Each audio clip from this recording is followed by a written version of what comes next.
Waouh, chers amis, on est déjà à la partie numéro 8 de nos cours de phonétique. Alors attention, bon évidemment, on vous met déjà le lien pour avoir accès à la playlist, c'est-à-dire toutes les vidéos regroupées sur la phonétique.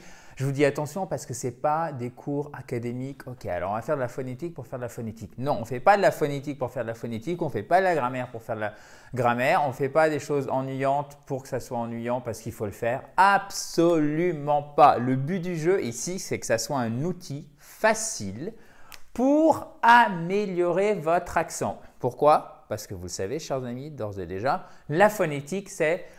Pardon, exactement. Je vois qu'il y en a qui suivent vraiment. Même si je radote, sachez, et je le répète donc, que la phonétique, c'est le juge de paix pour votre prononciation. Il suffit de la regarder dans un dictionnaire en ligne, dans votre dictionnaire papier préféré, si vous en avez un. Personnellement, moi, je préfère aller en ligne parce qu'il suffit de taper le mot, vous avez la réponse tout de suite. Ça évite de chercher à chaque fois. Mais évidemment, ça, c'est à vous de voir. Donc, méthode en 3 étapes. OK? Donc ça aussi, j'en ai déjà parlé, mais vraiment, c'est tellement important que, oui, je me répète. Première chose, accent tonique. OK? Vous cherchez l'accent tonique. Il est matérialisé par un apostrophe en phonétique. Et tout ce qu'il y a derrière l'apostrophe, c'est là où se trouve l'accent tonique. Deuxième chose, les voyelles. D'accord? Cherchez la prononciation des voyelles et vous commencez évidemment par la voyelle accentuée. Donc là, par exemple, pour ce mot que vous avez peut-être déjà deviné, il s'agit d'un mot commençant par un son, parce qu'on ne sait pas de quelle lettre il s'agit, mais vous le connaissez, donc vous allez voir, c'est facile. Il s'agit d'un mot qui commence par le son, une voyelle longue, d'accord, qui est celle-ci en phonétique, c'est entre le A et le O, mais c'est un petit peu plus près du A. Donc, c'est A. OK? A. Qu'est-ce que ça va être derrière? On va voir ça. Et après, évidemment, vous faites les consonnes. Tout ça dans la joie et la bonne humeur. Et dans la joie et la bonne humeur, vous pouvez aussi vous abonner à cette fabuleuse chaîne YouTube en cliquant sur le bouton rouge juste ici. Avez-vous trouvé de quel mot il s'agit? Donc, on a notre accent tonique, notre voyelle, on en a déjà parlé. Ensuite, on a un feu. Ça, c'est un i court et un se. Office, office. Vous voyez? C'est super facile. Parce que ça ne va pas nous dire s'il s'agit d'un O à l'écrit. Est-ce qu'il va s'agir aussi peut-être d'un A à l'écrit? Ça, on ne le sait pas parce que quand on parle de la prononciation, eh ben, ça ne nous donne pas l'orthographe en anglais. Et quand on parle de l'orthographe, ça ne nous donne pas la prononciation. C'est là où est cette grosse difficulté et ce qui fait que souvent… we have a French accent because we don't know how to pronounce. C'est juste à cause de ça. Ce n'est pas du tout une honte, ce n'est pas grave. Le but du jeu, c'est de le comprendre et après, coup par coup, s'améliorer. Alors, je précise que ce n'est pas grave. Évidemment, quand je fais une imitation du French accent, c'est absolument pas pour me moquer, mais c'est simplement pour vous expliquer, pourquoi ça se passe comme ça, pourquoi du coup cet accent il nous colle un peu à la peau ou à la bouche si je puis dire. Et deux, évidemment, pour vous montrer la différence par rapport à un accent suffisamment bon, il n'y a pas besoin qu'il soit parfait, que vous pouvez faire avec tout simplement la phonétique. Ensuite, on continue. Nous avons notre accent tonique, souvenez-vous toujours les 3 étapes. Accent tonique, il est là, donc ça c'est notre syllabe accentuée. Nous avons notre voyelle qui est matérialisée par cette diphtongue. Une diphtongue, c'est un double son. Donc celle-ci là, qu'est-ce que c'est? C'est exactement le même son que aïe. Aïe, ça fait mal en français et c'est celui que vous retrouvez dans life. OK? Donc ici, nous avons me, ein, de, mind. Et là, nous avons un c'est ce son qui fait et un i court. Remind, remind. OK? Ça veut dire se souvenir de. OK? Ou, pardon, non. Ça ne veut pas dire se souvenir de. OK? Ça veut dire faire penser à. Il ne faut pas se tromper. OK? Let me remind you that. Permettez-moi de vous rappeler. Let me remind. Maintenant, vous savez bien le prononcer. You, that. Laissez-moi vous rappeler que. Laissez-moi vous remémorer que. OK? Et ne confondez pas avec ce verbe qui signifie justement remember, Se souvenir. Parce que souvent, quand vous voulez dire permettez-moi de vous rappeler de, vous dites let me remember you that. Non, non, ça ne marche pas ça. Let me remind you that. Ne confondez pas donc ces deux verbes. Se souvenir de et faire penser à. Ok? Permettez-moi de vous rappeler que. Donc, continuons. Toujours. Alors, qu'est-ce que c'est que ce machin? Il s'agit, chers amis, ici, de notre accent tonique. Je le replace pour pas que vous pensiez que ça soit pardon, un i, le point du i. Donc, on a bien notre accent tonique ici. Quand vous avez un point, là, vous voyez, c'est la séparation des syllabes en phonétique. Donc, on a notre syllabe qui est accentuée ici. Donc, c'est donc in. Ensuite, on a un i court ici, glish. Hop. Ce signe-là, c'est ch, d'accord? Ch. Donc, on a English. Et attention, toujours avec une majuscule en anglais. Toujours. Et je vois souvent des anglophones qui m'écrivent ça sans majuscule. Et ça m'énerve un petit peu parce que je trouve ça tellement dommage que dans sa langue maternelle, on puisse faire des fautes assez répétitives parce que ça revient souvent. Donc, vraiment… Même si ce n'est pas votre langue maternelle, mettez la majuscule parce que ça se met. C'est exactement comme un nom propre en français. Et si vous dites My name is Adrian, je m'appelle Adrien, vous allez mettre une majuscule Adrien. Okay? C'est vraiment le truc basique, donc ne l'oubliez pas, même si évidemment ce n'est pas indiqué par la phonétique. Continuons. Là, qu'est-ce qui se passe? On est un peu coincé parce qu'on n'a pas d'étape numéro 1. Donc, qu'est-ce qu'on fait? On passe à l'étape numéro 2 et nous retrouvons notre fameux… Alors, si je suis vraiment très strict, c'est écrit comme ça. Ok, c'est juste une barre. Voilà, mais je pense que si vous faites comme ça, il y a zéro souci aussi. Il s'agit de I, me, te, I'm, time, tout simplement. Et vous voyez, là par exemple, vous savez maintenant qu'on ne dit pas time.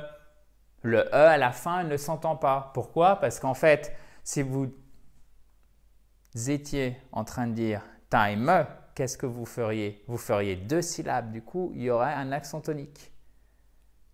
Pourquoi? Parce qu'un mot de 2 syllabes ou plus en anglais a toujours un accent tonique. Et là, ce n'est pas du tout le cas. Vous voyez, il y a vraiment quand même une logique dans la prononciation une fois qu'on a bien compris le principe. C'est donc time.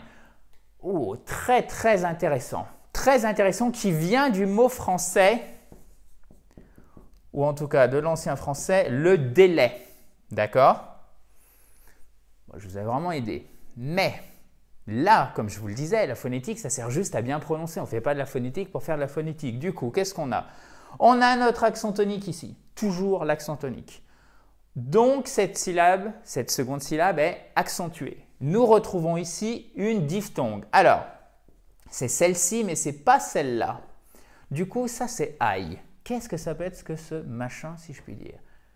Ça, c'est le « est » un peu comme dans oseille en français. Vous voyez, c'est le « ei ». Alors, ce n'est pas « est », ce n'est pas plat, c'est « ei ». Ok?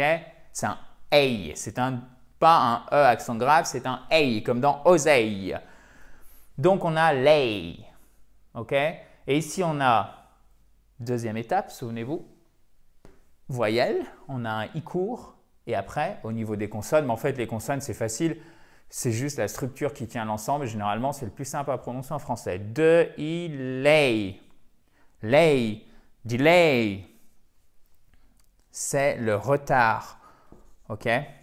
Ou retardé. Delay. Vous voyez, c'est pas delay.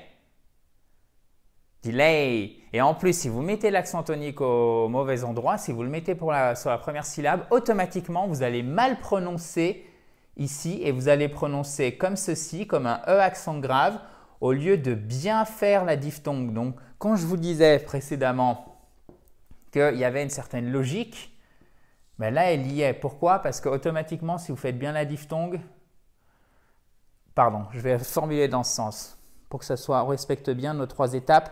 Si automatiquement vous faites bien l'accent tonique sur la seconde syllabe, vous allez mieux faire ou bien faire la diphtongue parce que si vous faites l'accent tonique, suivez-moi, sur la première syllabe, vous ne pourrez pas faire correctement la diphtongue. Ok?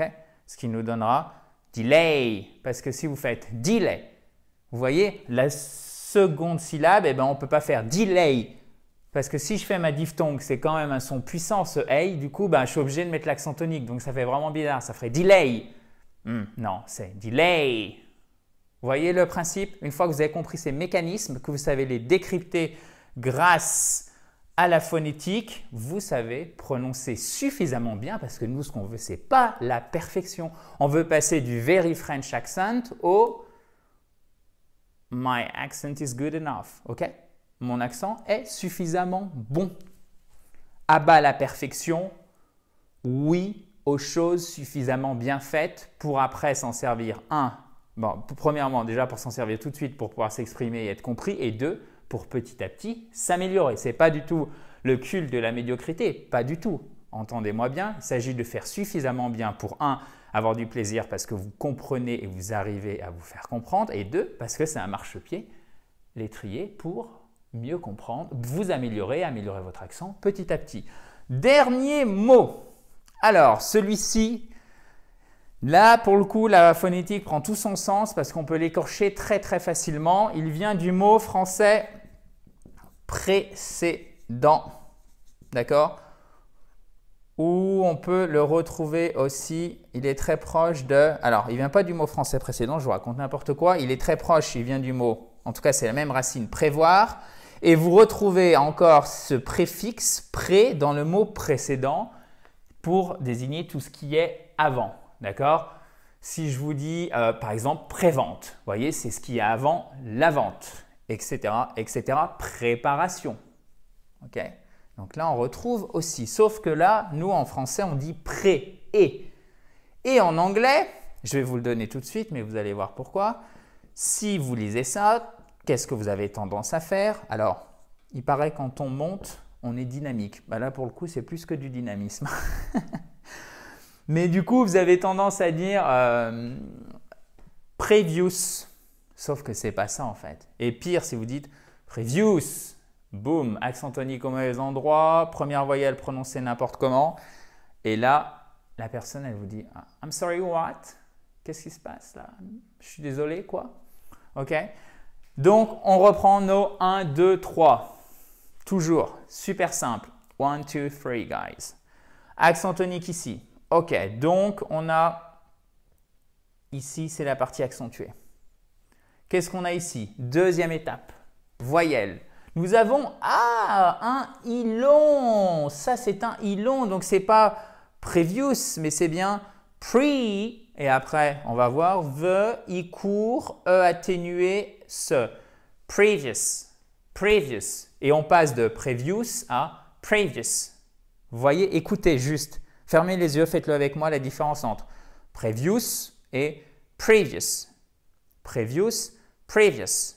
Previous, previous. Previous, previous. Je suis sûr que vous avez ouvert les yeux avant moi. C'est pas bien. Non, mais c'est ce qu'il faut comprendre en fait. C'est que pour les oreilles d'un native speaker, quelqu'un dont l'anglais est la langue maternelle, ces deux mots sont totalement différents. Il y en a un qui connaît, previous, et l'autre, il ne le connaît pas, donc il va pas le comprendre. Okay? C'est vraiment là où la prononciation a toute son importance. Parce que dès que vous écorchez un petit peu la prononciation en anglais, tout de suite, ça déraille. Alors qu'il y a certaines langues, on peut s'en sortir un petit peu mieux parce que la prononciation est plus simple, mais là, en anglais, ça ne pardonne pas. C'est pour ça que c'est vraiment intéressant d'utiliser la phonétique quand vous avez un doute, vous êtes tranquillement chez vous. Parce que j'imagine bien, quand vous allez parler, vous n'allez pas faire « OK, hold on, buddy ». Attends mon gars, ok, alors là, phonétique, les 3 étapes, comme Adrien m'a expliqué, ben non, ça ne marche pas. Donc c'est pour ça que nous, on est là tranquillement, toi et moi, pour s'entraîner. Et ça, c'est un outil à utiliser chez vous quand vous formez tranquillement à l'anglais. Et après, tout ce que vous allez apprendre, tous ces mécanismes, petit à petit, ben déjà, quand vous avez compris pourquoi on prononce mal, déjà, c'est vraiment une bonne chose. Vous allez installer des automatismes et bien mieux parler anglais. C'est le but du jeu pour toutes les opportunités que ça va vous apporter, que ce soit au travail, à la maison, en voyage, sur Internet, etc. Chers amis. Bon, j'espère que cette vidéo vous a plu. J'ai dû, comme d'habitude, dépasser les 10 minutes, mais ce n'est pas grave. C'était pour la bonne pause. C'était pour, la bonne cause. Je vais y arriver. Vous pouvez mettre un gros pouce bleu juste ici en bas à droite si vous avez apprécié cette vidéo et bien évidemment, vous pouvez aussi vous abonner à cette fabuleuse chaîne YouTube en cliquant sur le bouton rouge juste en bas à droite et profitez-en pour récupérer votre kit complet pour vous mettre ou pour vous remettre à l'anglais. Pour ceci, rien de plus facile, il suffit de cliquer sur le i en haut à droite ou sur le lien qui est sous la vidéo. Chers amis, à demain dans la joie et la bonne humeur. Bye bye guys, have a great day. Talk to you tomorrow.